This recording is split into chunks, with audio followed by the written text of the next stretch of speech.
sayers and doers. There are people that sit and do nothing but complain, and there are people who get off their pants and do something about it. Now, first of all, let's tell you about Jim Nichols. He's a UFO researcher. He's an historian. He's a world-renowned illustrator who has become best known for his historical paintings and illustrations of UFO scenes taken from reports and accounts from experiencers. In this edition tonight, we're going to discuss some of his research relating to what I would consider probably one of the most infamous and incredible stories ever to be told. It's a durable legend, as we say. Over the decades, the story of President Eisenhower's incredible contact with extraterrestrials.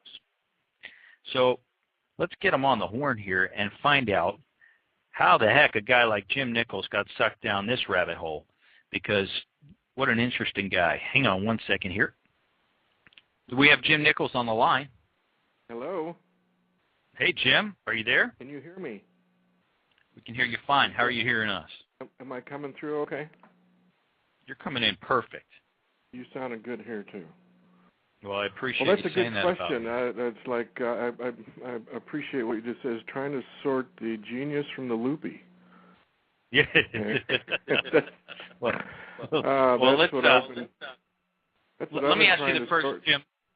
Yeah. To shut your radio off in the background there, because I hear a little echo. So that might be because it's coming back at you. So go ahead and do that if your speakers are on. Okay. Okay. How's that? That's perfect. Now, Jim, for the audience out there, where are you calling in from tonight? Deep in the heart of Arizona, in Tucson. Perfect. That's open minds country now. Gotcha. Yeah. Okay, yes, so indeed. So this is going to be a great evening, and I know you're excited about Laura coming up later in the program too. We have never met, and as with most of my guests, I've had face-to-face meetings or prior conversations with them, and I enjoy that because it keeps the conversation fresh and real.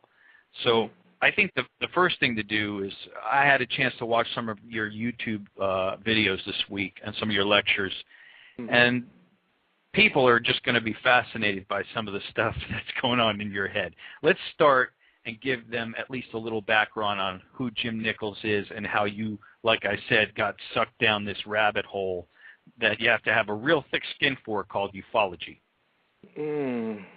Wow. Reach back, Jim.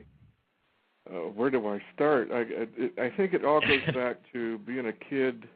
I was born in 1948, so I'm a baby boomer. And I got to tell you, I have never seen a UFO. I've never seen a flying saucer. I've seen cattle, mutilated cows. I've been in a crop circle in England. I've seen meteors. I've seen weather balloons, you name it, but I have never seen a UFO. But as a kid growing up, I loved all the science fiction movies that came out of Hollywood. So in that sense,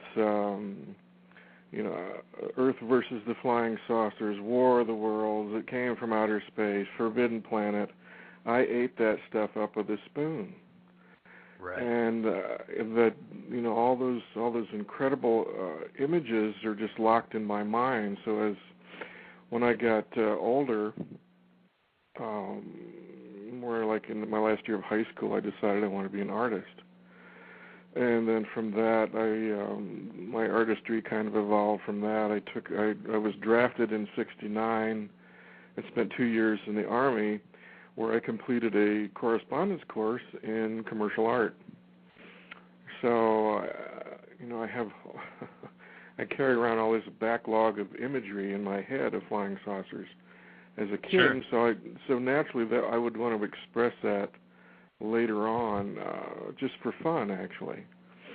And so after Star Wars and Close Encounters came out, I actually started to do serious serious science fiction illustration and art and paintings that actually were displayed here at the Flandrau Planetarium here at the University of Arizona for a time. And then I met a UFO investigator here, Colonel Wendell Stevens. in 1980. Well, I'm sure a lot of your listeners know or are familiar with his name. Yeah, he's been on. Excuse me? Yeah, he's been on the program before. Yeah. Well, Wendell, yep. I met Wendell in 1980 when he was in the midst of investigating the notorious Billy Meyer Pleiadian case in Switzerland. Absolutely. And I was so fascinated with that I decided at that point, I really want to do illustrations that are serious UFO renderings based on actual accounts or sightings and so forth. So in 1980, that's when I really took the big tumble down the rabbit hole. And down the rabbit hole. Ever since. You know what, Jim?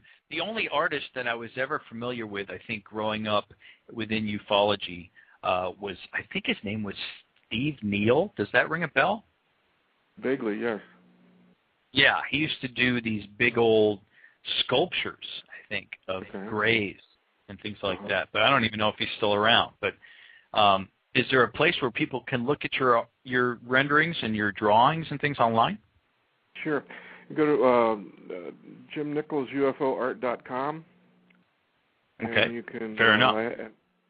Excuse me, go ahead. No, I just wanted to get that out there because what I want to do really is switch topics to the meat and potatoes of tonight, which is this amazing Eisenhower story. So you've become sort of an expert on this, and I guess the first thing to talk about is how you got into this particular story and researching it, and why don't you just explain what happened in your own words and how you think this all played out. I don't think a lot of people, especially this younger generation, new guard, as I call it, is all that familiar with this story or the reality of it. Well, I got to tell you, I was in the President Eisenhower was in the White House when I was in the first grade, and I have a very clear recollection of President Eisenhower, and he reminded me a lot of my dad. They both had the same hairline, And I remember walking around first grade saying, "I like Ike, I like Ike." And of course, my dad was a dyed-in-the-wool Republican. But never in my wildest dreams did I ever picture Dwight Eisenhower having contact with extraterrestrials. That just never computed with me. But like I said, after I got more involved with UFO research and over the years, I discovered this is a story that just lingers on and on and on, that President Eisenhower had actual face-to-face contact with extraterrestrials back in 1954. So over the years, I've done research in a lot of different books. There have little anecdotal stories about this. Right. And I've never seen it all put into one complete composite. And it's like, so what I've done is gone through the multiple sources here and put it into one cohesive theme to try to, piece it together in my mind. Just what happened here. And the more I look into it, the more it seems to be more credible that maybe something in fact did happen. What happened supposedly? This myth that's been around that perhaps is reality. What supposedly really happened? Okay, we got to figure this is 1954. President Eisenhower was dealing. Of course, he had his hands full with the Soviet Union and expansion of the Russians and all this stuff. And he had only been in office for a year. I think he was actually elected in 1953. Anyway, in February of 1954, the story goes that President Eisenhower went to Palm Springs, California, to play golf. And this is on February 20th. And, of course, where the president goes, the press follows him, right? So by the end of the day, on the 20th of February, President Eisenhower never showed up on the golf links. He had simply disappeared. So by the end of the day, the press, Associated Press, and United Press were in a panic because nobody knew where the president was. So I think it was United Press filed a story that President Eisenhower had had a heart attack And then Associated Press followed up with saying that President Eisenhower was dead. Wow. So Ike's press secretary, James Haggerty, to calm the panic, called a press conference at the Mirador Hotel there in Palm Springs and said, no, Ike's fine. He said he's staying at a ranch with a gentleman named Roy Helms, and he was eating chicken and he broke a tooth, right? And they had to rush him to a dentist and have his tooth repaired. That was the cover story.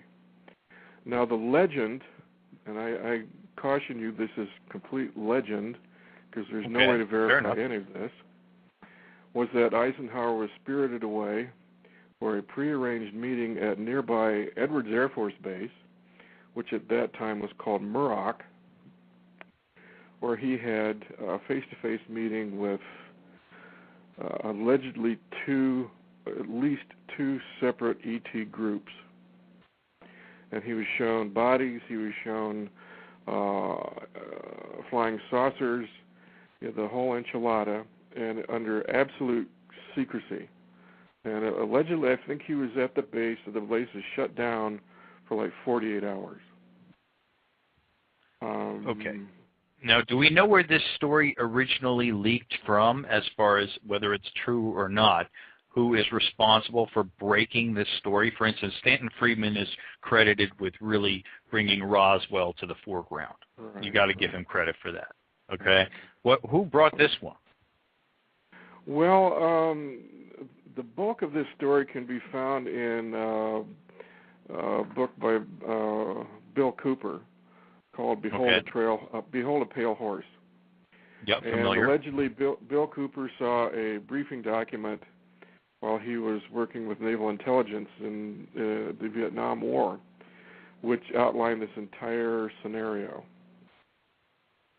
Of course, Bill since then has been severely debunked, but yes. You have to understand it was Bill Cooper that in June of 2001 predicted the attack on the trade towers, and then 2 months after the attack on the trade towers, Bill Cooper was shot dead at his home in Eagar, Arizona. So Bill Cooper always said, if they kill me, you'll know I was telling you the truth. I mean, talk about an enigma. I mean, Bill Cooper, folks, you want to talk about a guy who lives in the rabbit hole. That was a guy who lived in the hole. I mean, if you haven't read Behold a Pale Horse, you got to pick it up. You got to pick it up. It's got to be on your reading list. I don't know if you'll comprehend a lot of it, but it's one of those books you can read a couple of times easily, and it should be like a user group. I'm sure there is just about that one book, but a very strange book. But okay, so we're gonna say here that Bill Cooper's probably the guy who brought this out. And even Bill admitted, he says, all he can say is, this is just a briefing document I was shown. He says, there's no way I could prove any of this. But this was the data that was in the briefing document. Now, other sources have kind of come forward over the years since then with additional information that tends to support the general gist of what Cooper saw in that document. Okay, so where did it go from there? But Cooper brings it out. Now, certainly there must have been plenty of researchers that jumped on this and tried to find. At one point, I thought it happened at Holloman Air Force Base. Apparently, that's the confusion. Now, Art Campbell has come out with his research. Now, he has eyewitnesses to back this up. He said that the following year, 1955, in February of 1955, Ike had at least a second meeting that we're aware of, that took place at Holloman Air Force Base in New Mexico. Oh, okay. So let's get this straight. The timeline was the first meeting takes place at Edwards. Folks, if you're not familiar, that's in Southern California. Okay. Right. It's out in the desert. I've been there many times looking for saucers when I was a kid. Now, Jim, did Cooper or anyone else try to speculate the race of beings that he met with and what the agenda may have been? Well, in Cooper's book, there's a complete outline of what the deal was. that was cut between Eisenhower and the Greys. The Greys figure prominently in this, that they were a group from, the little bug-eyed guys with the big heads and their small bodies. Sure. They come from the double star system, Zeta Reticulum. Right. And, of course, they had demonstrated to Eisenhower that they had technology so advanced that we had absolutely no defense against them. So they really kind of had Ike over a barrel. So, we want to cut a deal, and Ike says, well, it's like, as if, what can we do if we don't want to cut a deal? It's like, you've already demonstrated that we have no defense against your technologies. So the deal was that, no, they didn't have hostile intentions toward planet Earth, that they were a dying race, and that they needed genetic material from humans to revitalize their species, and that they would exchange technology with the United States, exclusively with the United States, if they could have covert access to the genetic material of the American population. And let me ask you this, Jim. Yes. If the Greys come down here and they're asking for carte blanche to be able to, I guess, abduct anyone they want, is that what their deal points for? I mean, with their initial threat, which is obviously we have the technology to disintegrate you folks if we want, or enslave you, or whatever. Why didn't they just do it without asking? That's a good question. Okay. Well, and obviously, it's didn't. hypothetical. Right. It's a hypothetical question, but right. They weren't. I mean, rhetorical. Not that. They really weren't. Like you said, if they wanted to, it wasn't a territorial thing. It's not like they don't want planet Earth. They just want access to the genetic material of the humans on this planet. So for their interest, they would regard us as a cattle farm. And it's like, you don't want to destroy the cattle farm. You want to keep containers. The cattle Remember healthy. John Lear? Right. Or John Lear used to call us the containers, right? Exactly. Well, that's what Bob Lazar called them. When Bob Lazar saw the document at Area 51, they refer to us as containers. We are containers, yeah. Exactly. So obviously they're coming from a different space than we are in how they understand humanity and the human species. So anyway, that was the deal. And, of course, Ike's military advisors say, okay, well, there's a chance here that if we can gain technology from them, we can get ourselves at least on par to where we can defend ourselves militarily.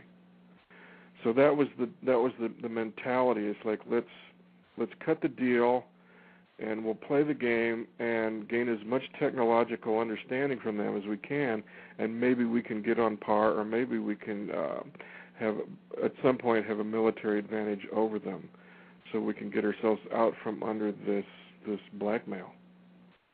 Okay, so let's fast forward, because we like to keep it somewhat relevant here. Now, that was the first meeting. What was the purpose of the Holloman meeting?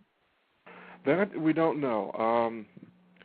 Let's see. It's February 1955. The story goes, this is also prearranged. Ike's plane, Air Force One, the Columbine 3, was en route to Holloman Air Force Base.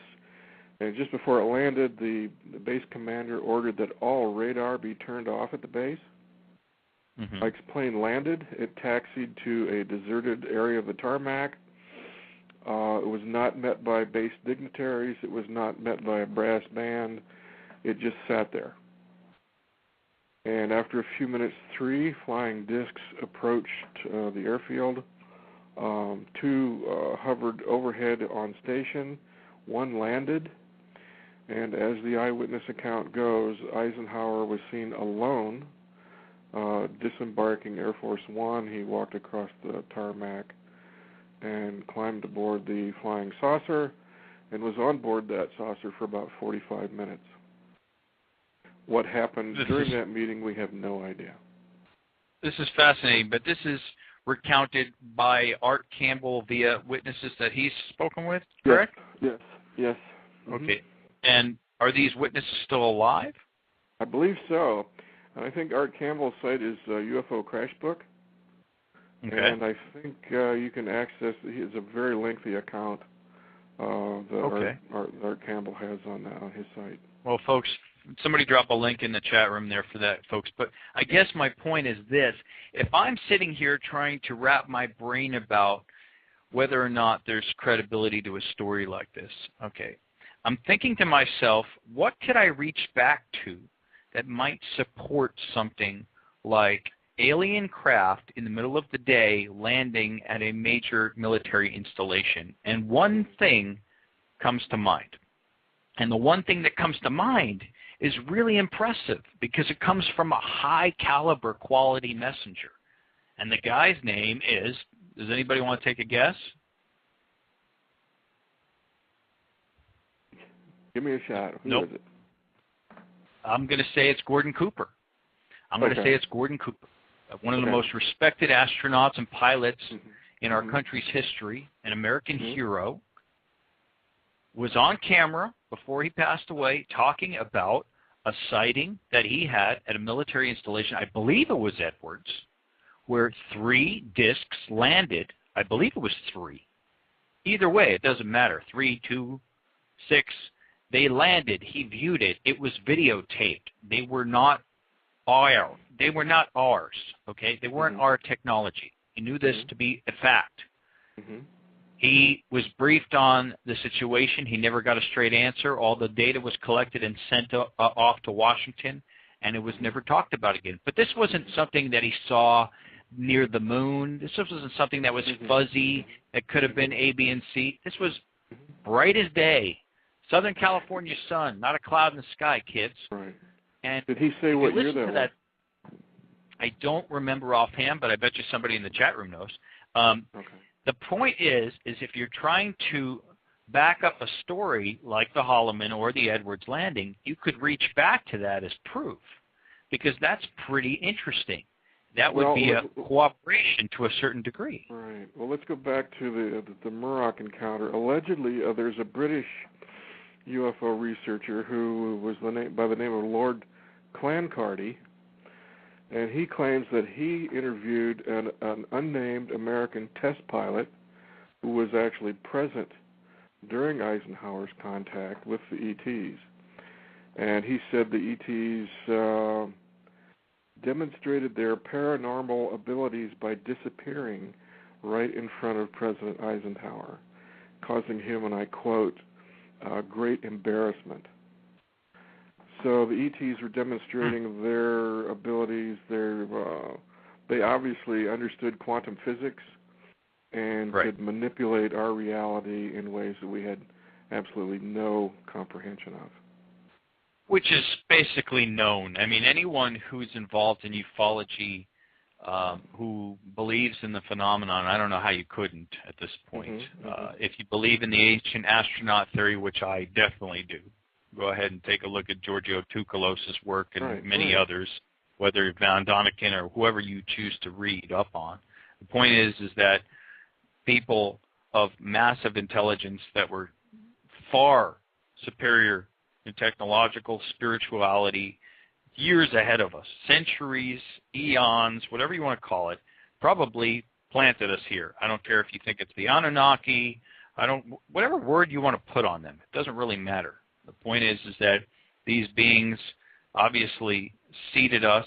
We didn't just wind up here as tadpoles one day. And obviously they have done a good job at, coming back and surveying. And let's keep in mind, there's tons of species out there, folks. And if you have a chance... Exactly. You have to understand that our geneticists have discovered that the human species has 250 genomes within its own DNA that are not indigenous to this planet. So, hello, what does that tell you? Yeah, and you know what, guys? I'm going to say this, and then we have to start talking about Laura, because this audience has been waiting for her, and I know you're excited to have her on as well. She's fascinating to talk with. That much I can say. If anyone gets a chance to check out the Hubble documentary that just came out, it's now going on IMAX, but I've seen it already on television. To see the kind of pictures that are coming back, you're going to think that they were painted by a guy like Jim Nichols. You're not going to think that they're real.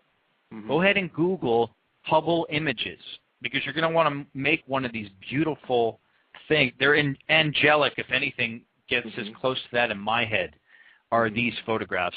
They don't look real. And when you look at them and you realize that that's reality, that is reality.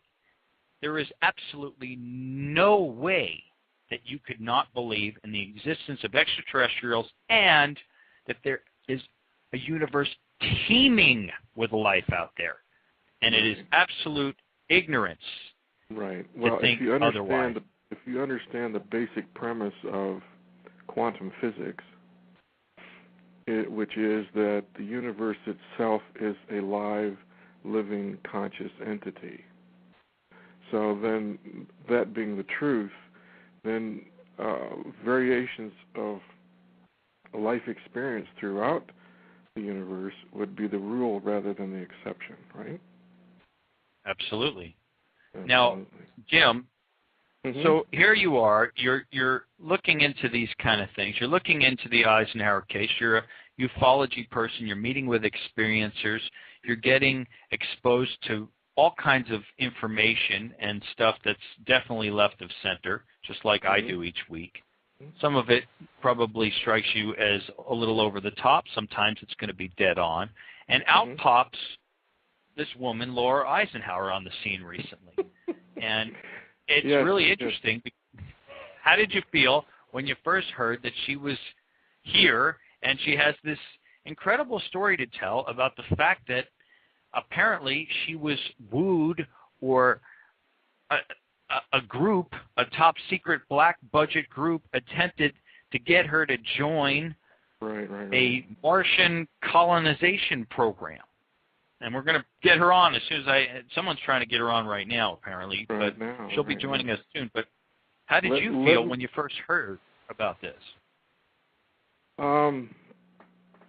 I had to do a little research on that myself.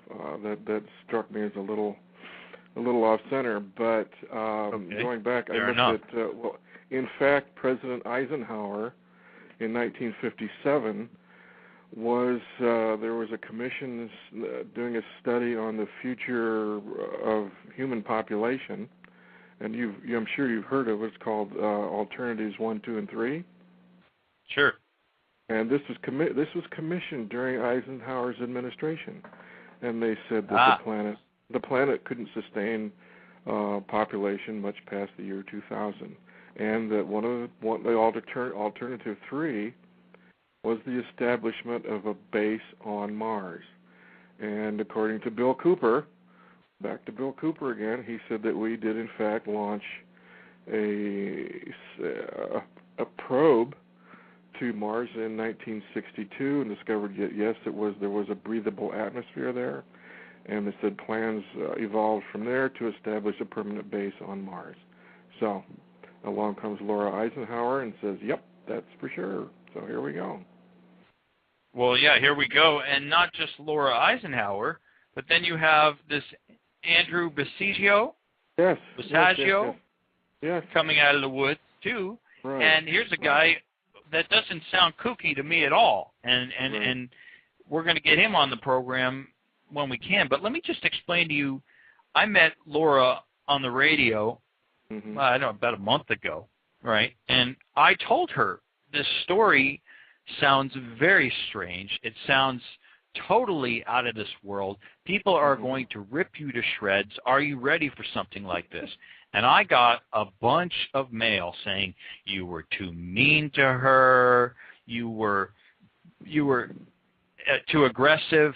And folks, if you know me, you know that's not my style. But number two, on the back end, we've actually become friendly.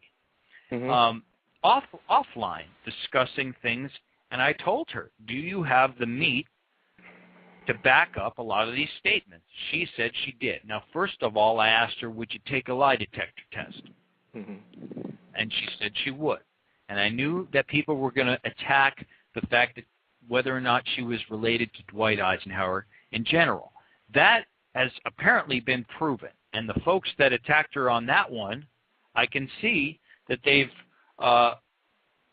put in comments in their articles where they had to change the fact that she was using a different name, as many people do.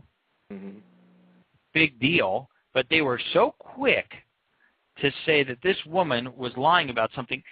If she wasn't related to the man, do you think that she would have come out? I mean, that would have been a real easy one to debunk. Am I right, Jim? Exactly. Right, exactly. Uh-huh. So she's going to be joining us hopefully in the next 5 here, folks. So hang tight, and we'll have her on for the last remaining 40 minutes or so. Of course, commercial free. But I just think that it's fascinating because here's the deal: 2012 is approaching. People are starting to get paranoid. Okay, in all walks of life. I don't care if you're a Tea Party guy or if you're a New Ager, whatever label you want to put on yourself, whether you're part of the New Guard like I am, right? I have people who want to be generals and corporals in the New Guard. But the point I'm making here is everyone is wondering what the hell is going to happen in 2012. And we know, Jim, that if folks in power knew that there were going to be major cataclysms, there's no chance that they'd be telling us about it. Am I right? Well, what would you do? I mean, if you're the President of the United States, you know the world's going to come to an end. Are you going to announce it to everybody and That's right. create absolute panic? I don't think so. That's right. It's like we're going to maintain. No, you've seen 2012. We're going to maintain normalcy for as long as normalcy can be maintained. End of story. That's right. So fair enough. That's pretty much you're backed into a corner if you're in position of power, right? Mm-hmm. And along comes Laura with this story, and like I told her, what's so interesting about Laura's story are two things. Number one, there's a bloodline involved that is pretty interesting because it correlates with a gentleman who might have been at the crossroads of making a decision that affected how we evolve and coexist with another race of beings out there, okay? So that's pretty amazing in itself. But isn't it interesting that she comes up at this very exciting and paranoid moment in history when we need somebody to come forward, when we need some sort of guidance, and perhaps when I told her offline, what's so great about your story, and she's going to be here hopefully any minute so I can tell her while she's on the phone. It's frustrating. Now, are we going to all three of us be able to talk together? Indeed. You're not going anywhere, Jim. Good. Okay, good. You're not going anywhere. We love having you on. It looks like 8:50 she'll be here. Okay. So hang she and I have guys. kind of struck up a friendship over just this last week over Facebook. Oh, you have? And I'm dying to actually talk to her in person here. Okay, well, you're going to.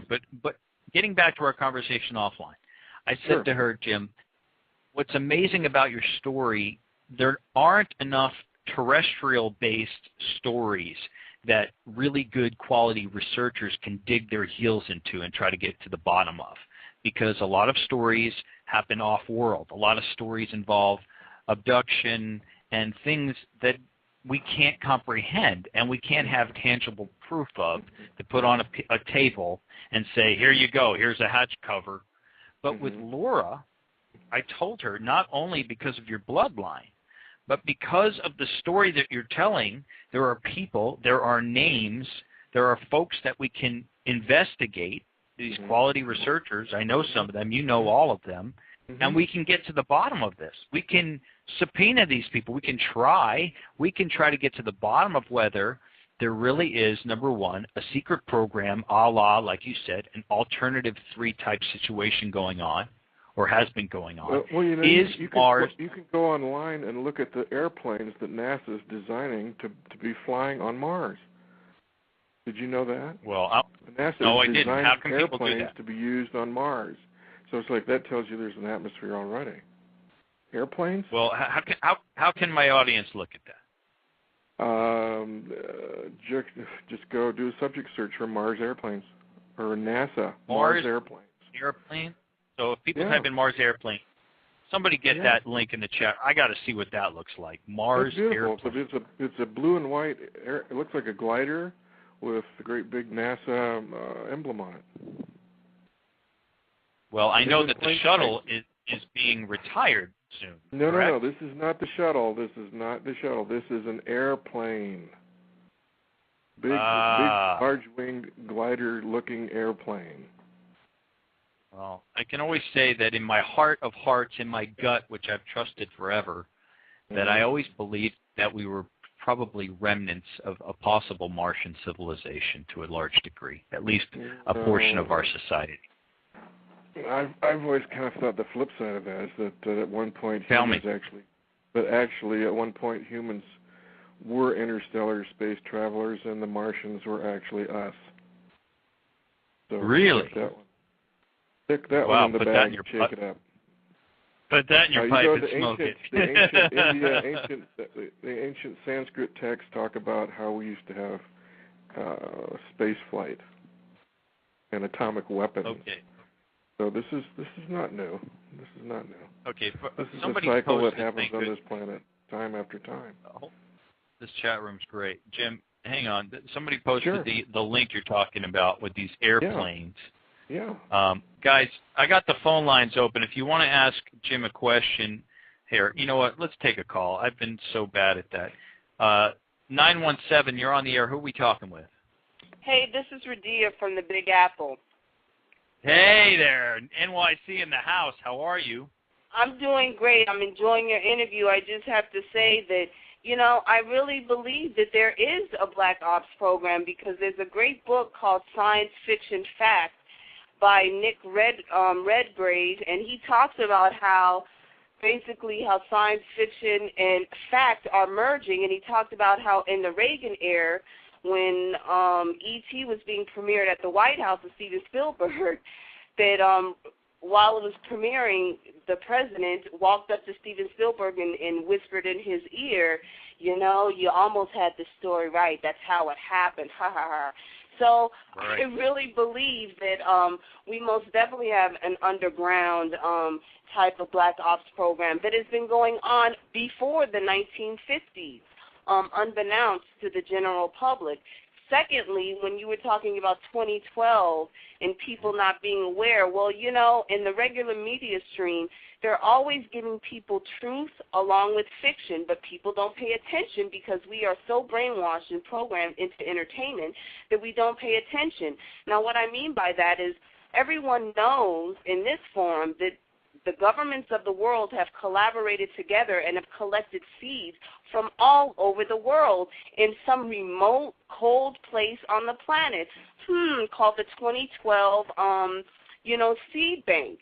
Why would they be doing that if they didn't think that something was going to go down during 2012? So that's a little strange right there. So if people paid more attention, they are getting, signals and signs. So we just need to be more aware and pay attention to that. And that's my 2 cents for the evening.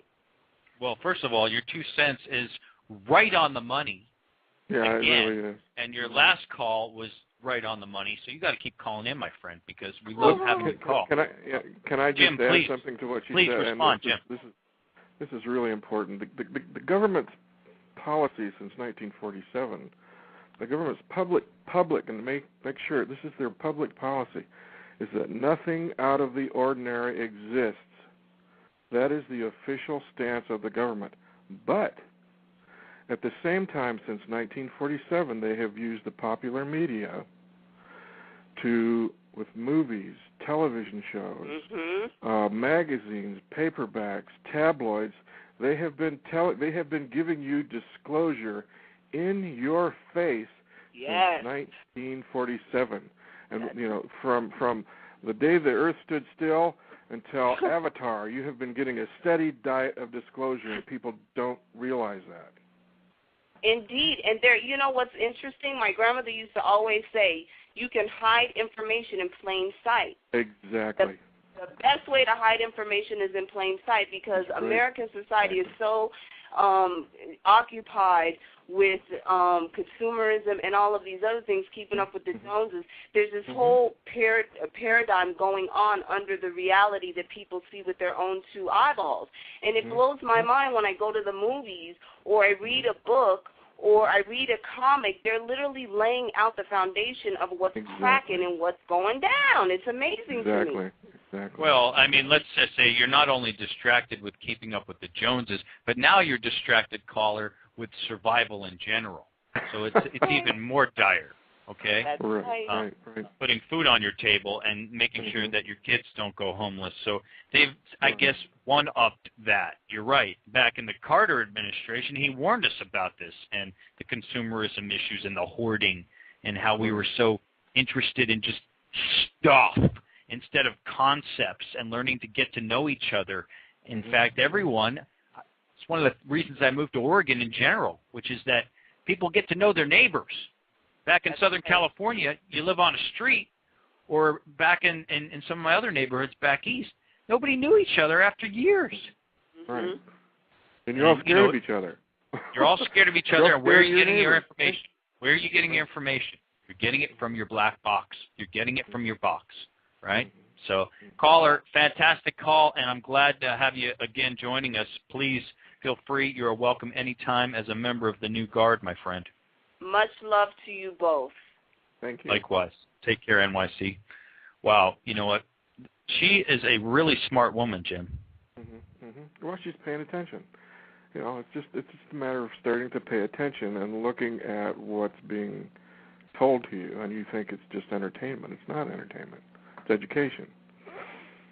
Yeah, they did that soft touch check back in 1947. They said the American public was not ready to accept the reality of extraterrestrials, and something had to be done in a non-threatening way to get them used to the idea that they were not alone in the universe. And that is exactly what Hollywood and people like Steven Spielberg have been doing for year after year after year. Well, that's a good question. So I've been criticized for poking Steven Spielberg a couple of times on this program. And you know what? Not a lot of people have the guts to do that because people are afraid, don't speak bad about these people. They're philanthropists. Well, that's great. But the point is this. I'm not speaking bad. This is the job that he has been assigned. I'll do it for you. You can call it bad or whatever you want. The point I've made time and time again is the following. Steven Spielberg has made billions and billions of dollars off of ufology. And how much money has he donated to actual research and getting the word out that this is a reality? Well, and that's my problem. The line, wouldn't it? That would be crossing the line, my friend, which is why you remember Carl Sagan. I do remember. Sagan was one of the most outspoken opponents to ufology there ever was. But then when he died, he gave us his legacy of the film Contact, which showed that this guy had thought very deeply and with great heartfelt compassion about the whole UFO issue. And it's like this is what I could never tell you people, and now I'm dying, but I will tell you the UFO secret right now, and that's exactly what he did. Yeah, and the sad part is that these guys are all waiting, as some of our favorite researchers know, until they're on their deathbeds to enlighten us because they're afraid, and that's really sad. People have to start waking up. It's time to get hip and help the world just for the sake of helping each other and humanity.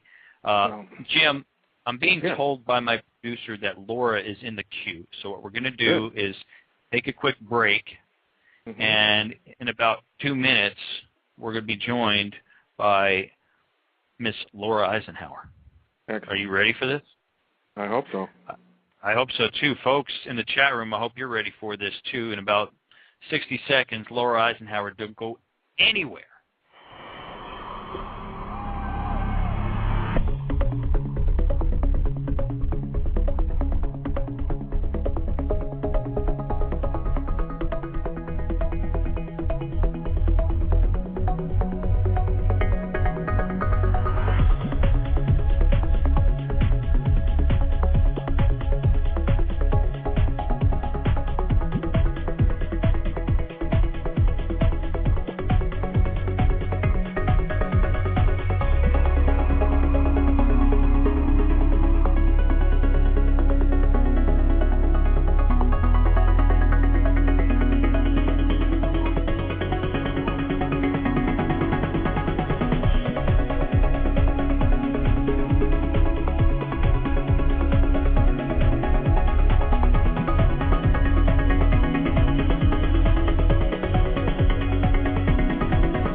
Okay, welcome back, New Guard. Wow, a ton of information already. We've gone from hybrid electric vehicles to Eisenhower possibly meeting with extraterrestrials at 2 separate American U.S. military installations.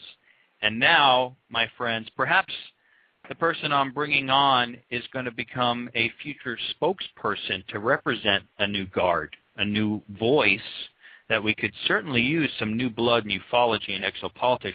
I'm talking about a really nice lady by the name of Laura Eisenhower. Laura, are you with us? I'm here. Hi. Hi.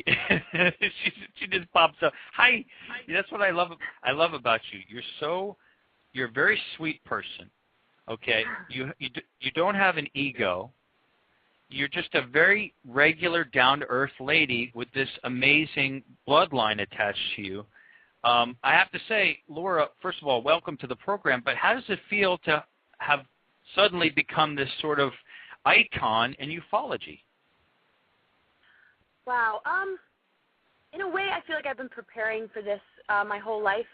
Eventually, I would survive the strange trials and tribulations and challenges that I had gone through and maybe live to tell the tale. So, I'm shocked enough that I'm even here, still breathing. And I figured if I made it this long that eventually I might be able to talk about it. So it feels quite natural, and it's very surreal all at the same time. But because my passion and my heart and my mission are so into this, there's a force that's driving me that I can barely reflect on. I'm just, so grateful to, have a chance to speak on these issues. Well, we're grateful that you're here. Now let's get some business out of the way, because, like I warned you, and you were fine with it when I warned you the first time when we spoke. But I said people were going to come after you. One thing that you got to know in ufology, Jim, you can back me up on this. By the way, Jim, meet Laura. Laura, meet Jim Nichols. Hi, Laura. It's a delight to finally get to talk to you in person. I know. Yeah. Again, so like I said, people within ufology often fight amongst each other, and it is one of the worst parts of ufology to understand, is that we spend way too much time trying to cut each other down rather than working together because of ego, because of intellectual issues, and all sorts of issues. We could have a show just about that, Jim. But I warned you that people were going to come after your background and your credibility, and sure enough, the first place they went was trying to say that you were not related to Dwight Eisenhower, this amazing president of ours, because you were using a different last name. So why don't you just talk to us real quick, and let's get it out of the way so people understand that sometimes people use different last names. Right. Well, I mean, obviously my mom is, the one that carries the name Eisenhower, and usually you take your father's name. After my parents got a divorce, my mom legally changed my name to include Eisenhower. So just on a organic level, I wouldn't have taken the last name because it's my mother, and it wasn't, my father who carries the name. But she actually did legally insert it into my name, and my driver's license says Laura Bradshaw Eisenhower Mahan. Mahan was my stepdad's last name, which I dropped. Madeline is my birth middle name that's on my birth certificate. When my name got legally changed, they dropped the middle name because it would have been about 5 names. And when I was 11, they just chose the 4 that they did. And, it's on my driver's license, and it's easily proven because everybody I know who I grew up with knows my family. And just because it's not online on the family tree, 3 grandchildren aren't mentioned either. These are the kind of things you can't really lie about. But I understand. That's right. Well, no, there's skepticism, and then there's jumping to conclusions and also smearing people, whether it be in slander or libel. And I get emails about this stuff, Laura. I get emails like, here's one I'm looking at right now entitled, this was sent on Tuesday, March 23rd, from someone named Ryan. And I don't care that I'm using his name. I won't use his last name. I have a little more respect than he probably does. The title of the email is Laura Eisenhower is Pure Fiction. Now, if you go to the link that he sent me, I'm not going to show it to you guys because I don't want to give him the press, the free plug. But when you go to this piece of garbage story about you, they actually had to fix the parts where they said that you weren't really an Eisenhower because, in hindsight, they were able to realize that they were incorrect. So right off the bat, you are who you are, and you knew all along you are who you are. So I told you that was going to happen, and it'll probably happen down the road, but it doesn't seem to really faze you, which is something I really like about you, too. So let's get in. Go ahead. Yeah. I can't because, my mom, there's baby pictures, and I grew up. So, when something's so real to you, it doesn't matter how much doubt there is, because this is the one thing out of any things that even if I wanted to disprove, I can't run from it. So even if I wanted to demand that I'm not who I am, the proof is there. So it's just, that's my mother. It's my family.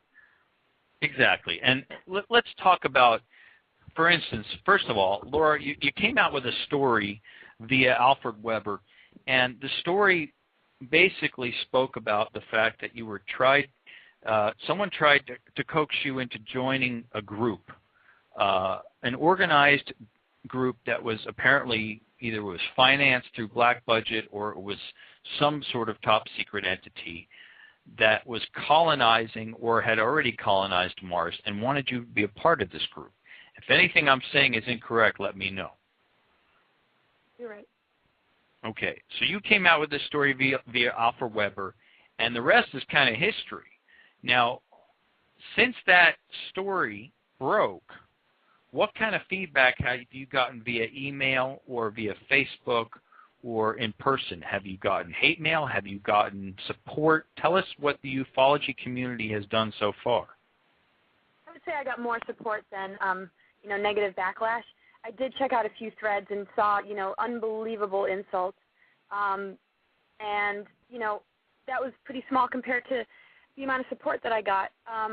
A lot of people, obviously doubted it right away, and I immediately started to check out my email accounts, and some people that are sort of neutral parties that are, knowing the people I'm talking about and have been exposed to Agent X and a lot of the stuff that I mentioned, were able to dig up some files to back up my story. So in the last, I don't know, I think it's been about a month or a couple weeks, in that period of time I found email proof of, the mission that's described, the name of the ship, the amount of ships, the year, 2012 is the target date. And then Gary Beckham came out with an article, he was the neutral party I mentioned, who saw that indeed there was a Mars mission planned. The word Mars colony was mentioned with a target date 2012. It was pretty much poorly funded, and, I've been in a lot of discussions lately sort of about compartmentalism and how there's things that one person knows about but doesn't know the rest of the story, and people are only, in this intelligence field and in these groups, a lot of people only know a partial element to the story. They're only given a specific role. And what we've been trying to do is piece it all together, because there's just a lot of cover-up. There's a lot, just MJ12 and, excuse me, is that the right number? Is it 13? I don't know. No, you got it right. Yeah, a lot of the stuff stemming from that has been disinfo, feeding it to the presidents ever since it was first founded. So there's something that was of a small nature, maybe on a mission level to Mars, meeting up with something that's been in the works for a long time as far as, an agenda goes that stems back, quite a long time. And all the key players that were in communication with the person that recruited me are associated with those people in those groups. So, it's kind of, it all sort of connects. I don't think Agent X was aware of what he was really dealing with. He was only given a certain amount of communication, just like I was, but a lot more got leaked to me. And more information is coming out every day. It seems to be. This is a very hot case, and like I said, because it's terrestrial bound, we are able to fact find and support you. And like you said, this is only one of your initiatives. There's a lot more to Laura Eisenhower than just this case, but you chose now to come forward with this. Why now? Is it because of 2012? Is it because this was just the right time? Tell us why now.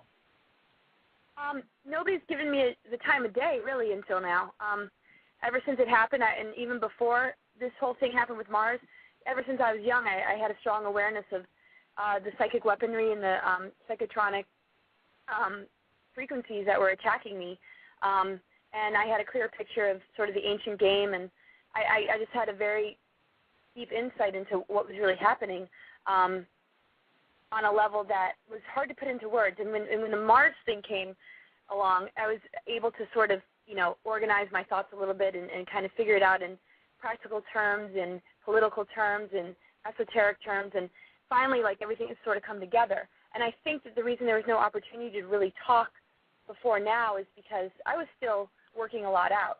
I reached out to people. I'd spoken to a few in the exopolitics field during the time that I knew, the time I was really involved was at 2006, 2007. And, they were more curious about, well, what do you know about Ike? What do you know about the treaty? Okay, well, it's nice if you're, might be taken up to Mars. And, okay, anyway, have a nice day. You don't have any info about Ike, so see you later.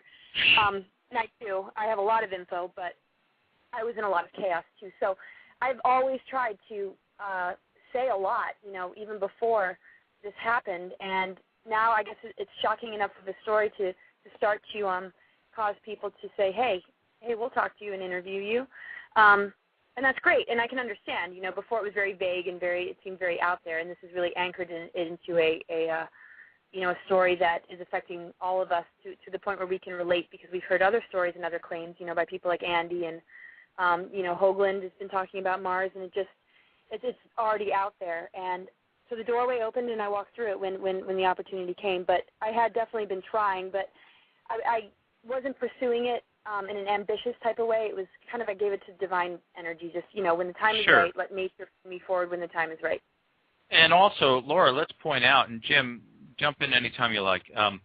The point I want to make here, too, folks, before I ask you my next question is, again, this is another person coming forward, facing the scrutiny, facing the ridicule, facing the social ostracizing. And, Laura, I don't know what you're driving these days, but I can bet that it's not a Ferrari or a Lamborghini. I'm going to just take a stab. My car shakes when it goes past 60 miles an hour, okay? So. Yeah, exactly. Folks, it's not a money-making operation over here. There's somebody going out on a limb to try to explain what is going on outside of your cube, what is going on in the real world outside of the matrix.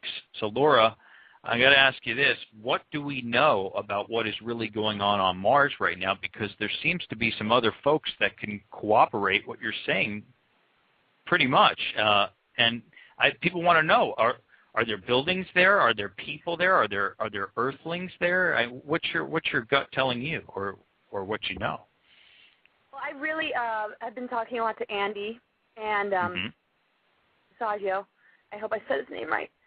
I hope so too, but this audience probably doesn't know who Andy is all that well. Could you explain who he is to this audience? He was in something called Project Pegasus when he was a kid, and he actually teleported to Mars. He went there twice, and he really broke free and ended up being able to tell us the story. I can't really reiterate it to the level that he can, even though I've heard a lot about it. Stuff is there, but he knows a lot about what's going on there right now. He actually was there, talked about it today. We were in a 3-hour interview with Alfred, and I would definitely check that out because he really, goes into detail about what's going on Mars. My gut tells me that something's been going on there for a long time, and there's been a chronological certain events that have taken place, certain experiments that have taken place, to the point where it's going to start to become a public thing where, Google X Prize, a Mars mission and this and that. And a warning that I would say in my gut is that the foundation of it isn't really it doesn't really have our best interest at heart. It's very fear-based and built out of, there's alternative 1, 2, 3, and we're kind of creating alternative 4. One would be, I'm not going to explain what all those mean. Some people might know, but this is based on alternative, which is the necessity to get off the planet because some disaster, cataclysm, or alien war is going to happen. Well, I'm sure this is a big argument in the ufology field of what is it, how can one draw the line between false abductions, real abductions, and ones that are, a trade between alien technologies to where man and alien are working on an agenda together. And that's where I sort of feel in my gut a lot of the Mars thing is happening because, first of all, we're a part of the Earth, we're a part of nature, we're an extension of it. To be told that all these cataclysms and this and that is going to happen really is divorcing us from nature and telling us that we don't have any creative control about what's going to happen in our future, and I firmly do not agree. So as a child, I always had this really strong Earth mission, and no matter what they put me through and how much they tried to yank me away from that. And I was out of my body for at least 15 years, observing this because I couldn't inhabitate it because it was so attacked.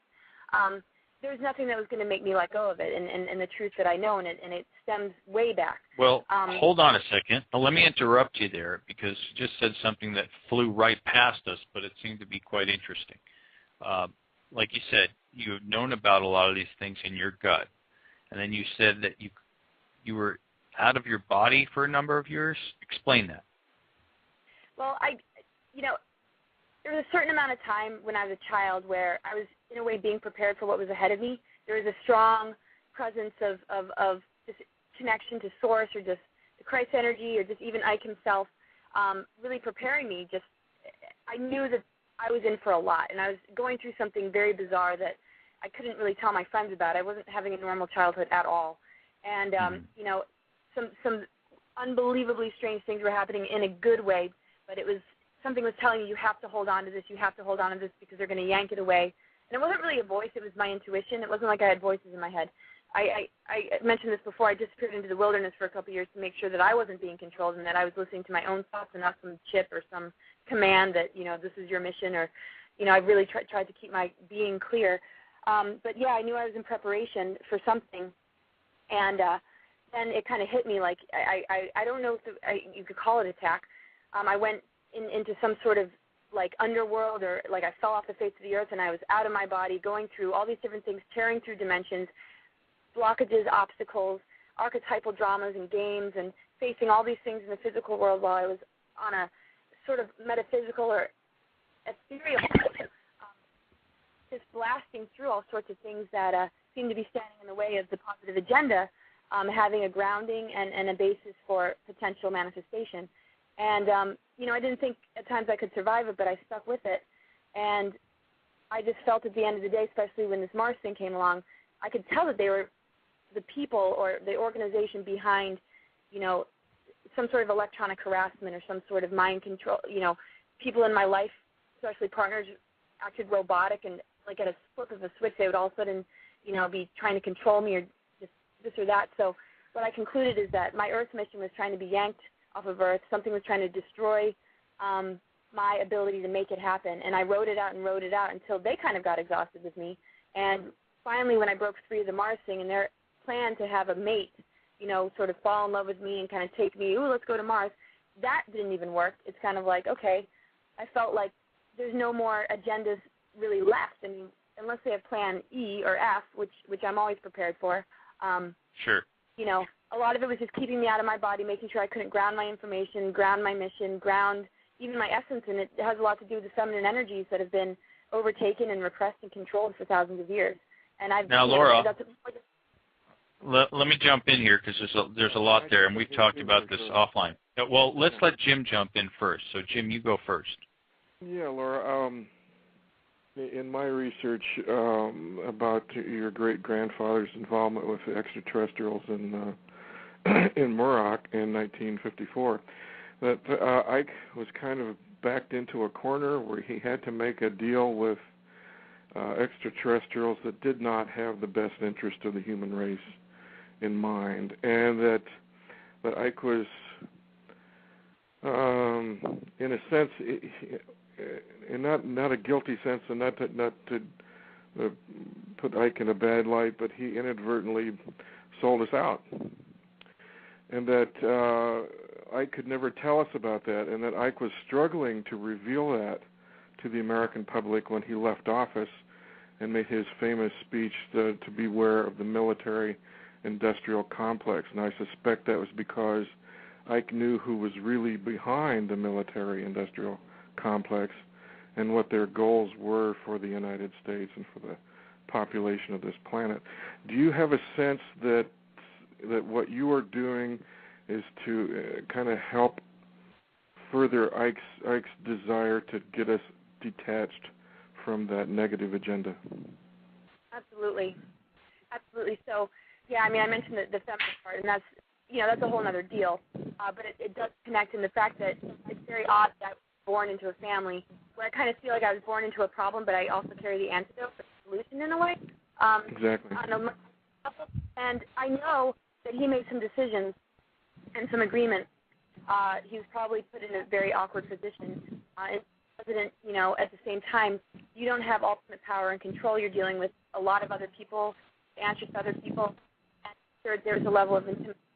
I know whatever I'm doing is trying to iron out what those agreements were, and that somehow it's landed on me. At least in my family, it's landed on a lot of us in our. But as far as my family goes, I'm the only one that's handling the UFO ET stuff, and it all ties to other stuff about my past, and I have to sort it out. It's like it's capable, and it hit me as a young kid. And I see that those agreements got out of control, and it has a lot to do with the Mars mission. It has a lot to do with, these abductions and exactly. It wasn't just, and you could see it. It wasn't just Eisenhower. Kennedy inherited this nightmare also, and you could see where through Kennedy's administration, he was actually directly trying to disconnect our government from this evil attachment, and it cost him his life. Yep. So it's like people think it happened to Eisenhower a long time ago. It has nothing to do with this now. I say it has everything to do with this now, and especially as we're approaching 2012. Seems like it started with Truman, and somehow, the next was agreement or a new agreement place, and then even the people that are dealing with Agent X, I know that they have some sort of alien, some sort of exchange of technology. Because all this mind control technology and beaming, and I mean, this is alien. This is a part of space. Yeah, and Kennedy, and the thing is, a lot of us are handling this the result of it. I just meant, out of my family members, I seem to be the only one that's taking this part of it on. But Hey, Laura. Yeah. You're getting a little choppy on us. I don't know if there's anything you can do about that. We'll just work with it. But I'm going to take a chat room question from Dee, who's asking how has your family reacted to you coming forward with this material, and what are their thoughts about it, and that sort of thing. What's the family saying? I've only talked to my mom. I've kind of avoided talking to anybody else. Can you hear me okay? Yeah, better. Thanks. Good. Yeah.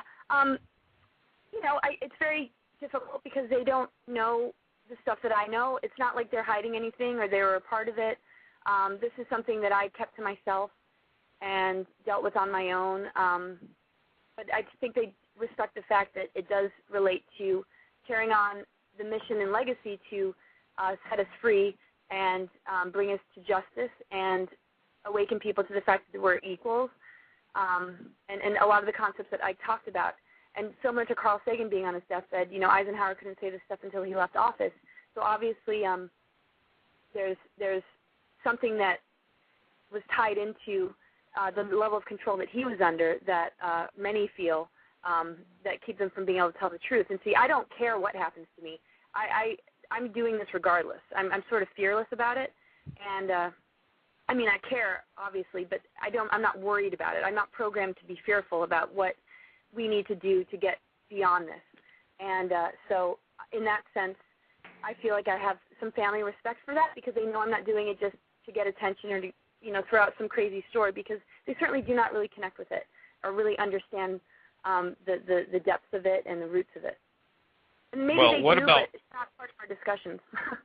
Okay, because we've talked about this offline, whereas you are a black sheep, but you're a welcome black sheep. You're not an outcast black sheep of your family. No, they pet the black sheep. Right. What's that? They're sweet. No, they take good care of this black sheep. They're very sweet to me, but they love the black sheep. Yeah, they sort of have that rolling of the eyes probably. Hey, listen, we all have to deal with that. Anyone who's involved in this subject, whether it was me in Silicon Valley at these corporate mega giants that I worked for, you talk about this stuff at lunch, are you kidding me? They would attack me or make fun of me or ridicule me. I would never bring it up. It just wasn't worth it. So I have to give props to you for that, but I have to also express to this audience when I say that there is more to Laura Eisenhower than this woman coming forward saying that she was involved in this possible black budget program, Alternative 3 situation. And if you're not familiar with Alternative 3, well, go wiki it, because we don't have time to talk about that tonight. Now, Laura, why don't you tell these folks what your future plans are, and I mean like current future, like in the next few months. Are you planning on doing any speaking tours? Are you planning on, I mean, obviously you believe that we can change some of the things that are happening coming down in 2012. Am I correct? Yeah. Yep.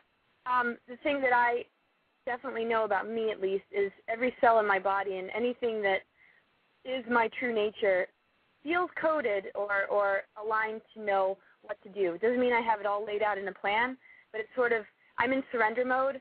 I've, basically, I trust the forces of nature. I know that there's something cosmically and Gaia herself knows exactly what needs to take place. We have a lot of splinters, a lot of manipulations, a lot of negative technologies that are toxic and terrible to the planet and us. But, I'm not kind of walking this idealistic, it's all going to be fine, all we have to do is find inner peace and everything will shift. I know what work is needed. I know what we're up against. I'm finding out more and more every day. But, I've been up against those forces in my own personal life and overcame them. So it gives me a big edge as to how to assist people in breaking free. It's almost like I'm a survivor story, and now I'm just trying to, pull the hands and, like, come on, you can break free of this too. I refuse to ever give them my power, even if they took it. I've never let them take my consciousness. So that, to me, is where the real power lies. The rest is just being patient enough till they exhaust themselves and then, claiming it back. Well, what's coming down the pike, in your opinion, yes. Laura, in the next couple of years? I guess, I'm in surrender mode is, I guess, what I mean. I'm willing to pursue anything as the opportunity arises. I know that I can't, like, rest for very long. Even if I were to go on vacation, I'm always working. It's like just sitting around doing nothing. I feel like I'm in my office. The work never ends. The energetic work, the pushing us forward into empowering the positive timeline is a constant for me. So if the opportunities arose to do speaking tours, I would do it. If anything came up to allow me a voice to say the things that I need to say to help steer this ship out of these troubled waters, I'm certainly going to take it, because I have all the confidence in the world of how to get us out of this. And I know that sounds very confident, but... To get us out of what, specifically? What I call Marsgate Alternative 4, which is to expose this Mars colony, what the intentions are behind it, what the agreements are between alien and humans, what has gone on historically, not just on an esoteric level, but, agreements in the political sphere, really pulling this apart and looking at every layer of it. And I have an understanding of just what we are capable of because of what's been taken from us. And if we learn how to retrieve it, we have far more power than any of this other stuff. I mean, it's sort of a... If I may, Please, I'd go like ahead, to jump in here and ask Laura. I know Laura is an incredibly intuitive, and she's remarkably in touch with the cosmos. And she's. My thought is this: the whole Mars colony idea is so that the wealthy, the ruling elite, can leave this planet, and then they can turn around and trash it and eliminate the excess population who are useless eaters. My thought is that, wow, would they be any safer on, is this an illusion that they have created for themselves? Because I understand how the universe works, and if these people are coming from nothing but fear and terror, that's exactly what they're going to attract to themselves. And they will be no safer on Mars, and probably less safe on Mars than they would if they stayed here and cleaned up planet Earth. And I'd just like to know if Laura sees that they would be any safer there, or this is a complete self-deception that they're lost in. Well, there's two elements to it. One is the actual agenda, which has to do with, creating slave colonies and having ultimate power over Earth and Mars, and deciding what the fate is of everything and playing sort of a God role. And the other one is having everybody be tied into the fear and making choices based on that fear and manifesting a nightmare and channeling all creative energy into a doomed scenario that becomes a self-fulfilling prophecy. But the thing is, there is that option there, and it's powerful enough to drag so many into that timeline. And as much as I feel that I've taken a lot of it down, and David Wilcock even pointed out after I broke free of the Mars thing, the negative agenda has basically been destroyed, not single-handedly by me, but by many. I feel like Alternative 3 is in the past, and we've manifested a whole new movement. But my point is, like, the whole motivation for moving to a colony on Mars or creating a colony on Mars is absolute pure paranoia on their part. And it's like, doesn't paranoia draw to itself its own destruction? Jim, why paranoia if there's cataclysms that are supposedly going to occur? Why is that paranoia? No, I'm talking about the ruling elite would be creating the cataclysms. Exactly, that's what I'm saying. I said one aspect of it is actually behind the agenda, and the rest of everybody is here. So it's like, here's, somebody like the wizard behind the curtain, and then there's everybody who's looking at it. And then, they can alien wars. They have the technology to actually fool us all and create a false second coming, false alien wars. And the thing is, if we don't wake up and realize that, and this is what I'm holding on to, and this is why I'm going to make myself extremely available. There is no bullshit here. Am I allowed to say that? I know. Yeah, of course you are. You're Laura Eisenhower. Okay, well, thanks. Hey, look, hey, Laura, we've got about 2 minutes. No, now we have 1 minute remaining. So go ahead and say you got 60 seconds. What do you want to tell this audience and how they can get in touch with you down the road? Okay, well, I agree that you can't run from planet to planet to escape what we have to face here, because no planet's going to cure it. We have to cure it in our own nature. And you can reach me on Facebook, Laura Magdalena. Actually, that's Laura Magdalena Eisenhower. And my website's cosmicgaia2012.com. I have contact information there. Okay, fantastic. Jim Nichols, Laura Eisenhower, we're out of time, but this is just the beginning of a much broader conversation, and I know that I'm going to have you both on in the future. So thank you for being the people that you are. You're pioneers, you're doers, and you're part of the new guard taking control of your own lives, and I appreciate you entertaining and educating this audience. So thank you so much for being here tonight. You're more than welcome. Thank you so much. Okay, take care, folks. Well, there you have it, everyone. You had Jim Nichols, of course, fantastic gentleman, quality researcher and artist, and then, of course, the featured guest that we'd all been waiting on to hear from tonight, Laura Eisenhower. And if anything got across tonight, I hope you can understand that this woman probably is who she says she is. And is she one of these political, robotic-type great-granddaughters that just is trying to make money off of being an Eisenhower? Absolutely not. And I can testify to that. So am I endorsing Laura Eisenhower? No. What I am trying to say is I believe that Laura Eisenhower is who she says she is. I feel pretty secure on that front, and I think the people who have been trying to trash her in the last few months owe her a big apology. She obviously has plenty more to say. We'll have her on again. She's an extraordinary, interesting, and a very nice person to boot. And with that, wow, we got through this one together. We went down the hole. We went down the rabbit hole on a Wednesday, and it was amazing. You and I together on a truth journey. The new guard. Who is on the show next week? I can't tell you that right now, D. It's top secret. It is majestic MK Ultra crypto clearance level. Can't tell you.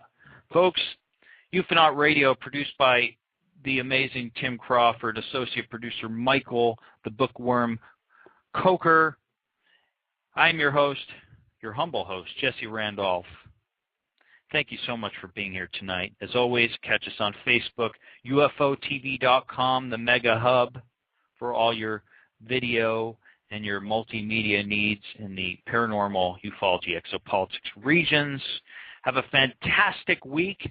We will be here next Wednesday night to educate you, entertain you, and make you understand that what we're all going through is something that needs to happen, but we need to take control of it and try to understand it together No matter the ridicule. No matter the ridicule, my friends. Take care, everyone, and be safe. Convinced that we didn't go. We did not go. We faked it, okay? We faked it. We did not go. Since then, the whole flying saucer riddle had been hidden behind a curtain of Air Force secrecy. So, that's what's going on. UFO Radio, if you're a newbie, let's get this out of the way real quick. We exist to explore, report. I am a cosmic cowboy. You could be my safe toy. I want to be a time traveler. I want to be an astrophober. I want to be a time jumper. Ufology. That's the study of the stuff that's up there. Tilt your head up. Where you are. Unidentified flying objects. That's ufology. Not so weird. Exopolitics. Study of possible political relations between humanity and extraterrestrial civilizations. And we discuss publications, books, happenings, conferences. There's a huge conference going on right now in Spain. I want to be a sky river. I want to be a day tripper. I want to see my destiny. I am a prodigy. I am a human. Study of possible political relations between humanity and terrestrial civilizations. And we discuss publications, books, happenings.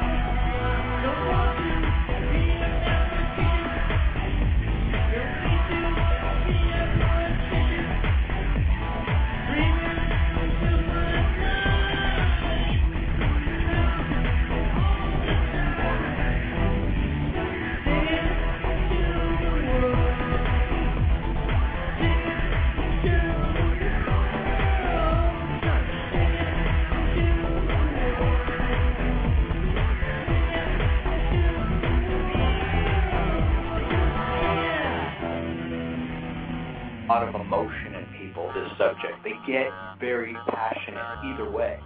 People get very, very upset about this topic in both directions.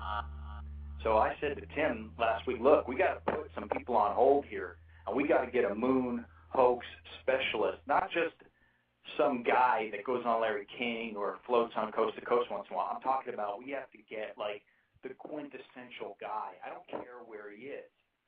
And Tim was like, well, you know. Okay, how's that? That's perfect. Now, Jim, for the audience out there, where are you calling in from tonight? Deep in the heart of Arizona, in Tucson. Perfect. That's open minds country now. Gotcha. Yeah. Okay, yes, so indeed. So this is going to be a great evening, and I know you're excited about Laura coming up later in the program too. We have never met, and as with most of my guests, I've had face-to-face meetings or prior conversations with them, and I enjoy that because it keeps the conversation fresh and real. So I think the first thing to do is I had a chance to watch some of your YouTube videos this week and some of your lectures, and people are just going to be fascinated by some of the stuff that's going on in your head. Let's start and give them at least a little background on who Jim Nichols is and how you, like I said, got sucked down this rabbit hole that you have to have a real thick skin for called ufology. Wow. Reach back, Jim. Where do I start? I think it all goes back to being a kid. I was born in 1948, so I'm a baby boomer. And I got to tell you, I have never seen a UFO. I've never seen a flying saucer. I've seen mutilated cows. I've been in a crop circle in England. I've seen meteors. I've seen weather balloons, you name it, but I have never seen a UFO. But as a kid growing up, I loved all the science fiction movies that came out of Hollywood. So in that sense, Earth versus the Flying Saucer had the same hairline, And I remember walking around first grade saying, I like Ike. And, of course, my dad was a dyed-in-the-wool Republican. But never in my wildest dreams did I ever picture Dwight Eisenhower having contact with extraterrestrials. That just never computed with me. Sure. But like I said, after I got more involved with UFO research and over the years, I discovered this is a story that just lingers on and on and on, that President Eisenhower had actual face-to-face contact with extraterrestrials back in 1954. So over the years, I've done research in a lot of different books. There have little anecdotal stories about this.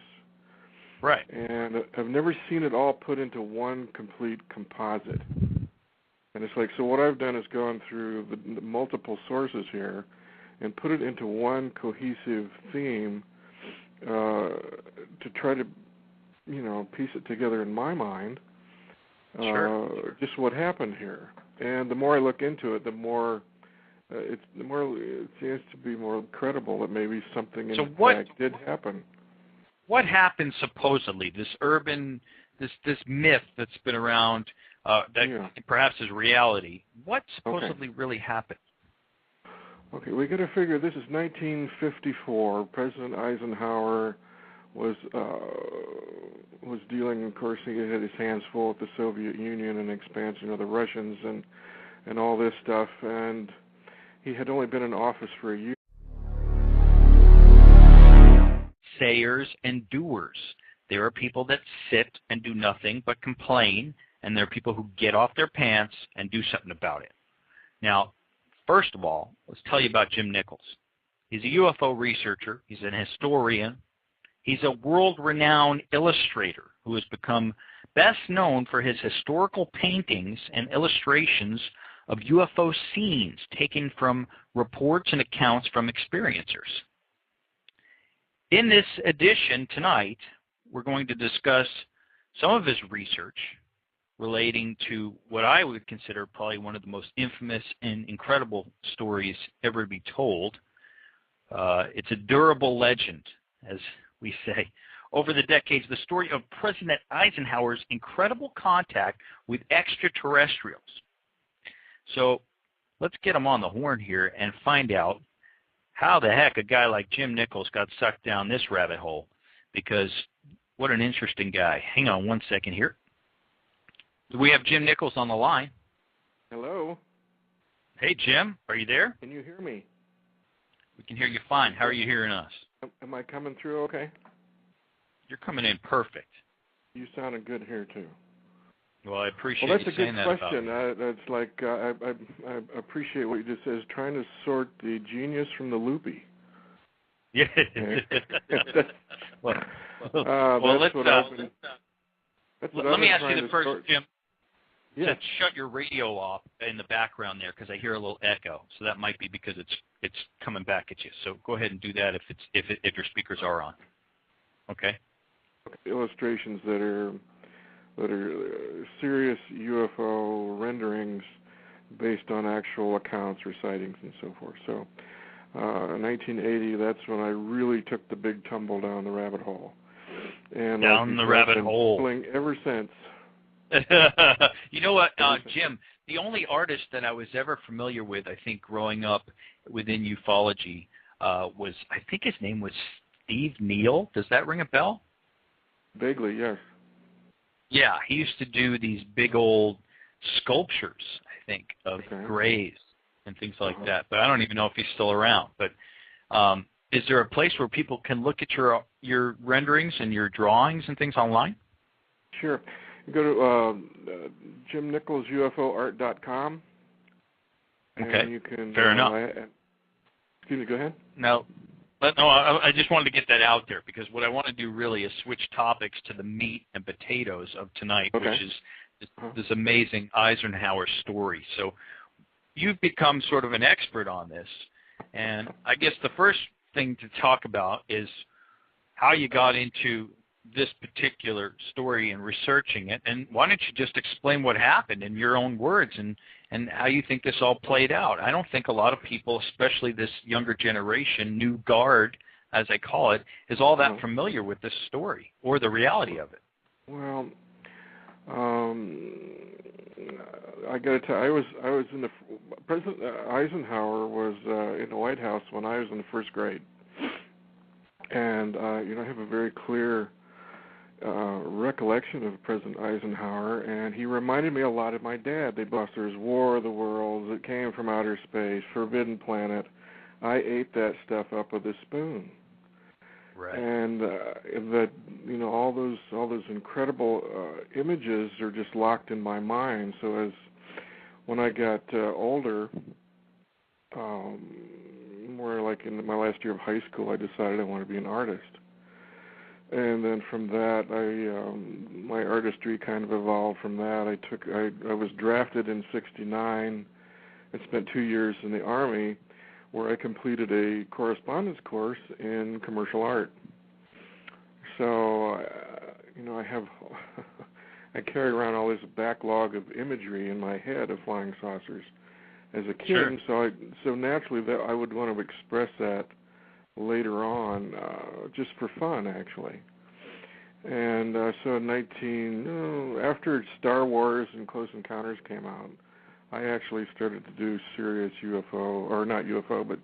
serious science fiction illustration and paintings that actually were displayed here at the Flandrau Planetarium here at the University of Arizona for a time. And then I met a UFO investigator here, Colonel Wendell Stevens, Sure. in 1980. Well, I'm sure a lot of your listeners know or are familiar with his name.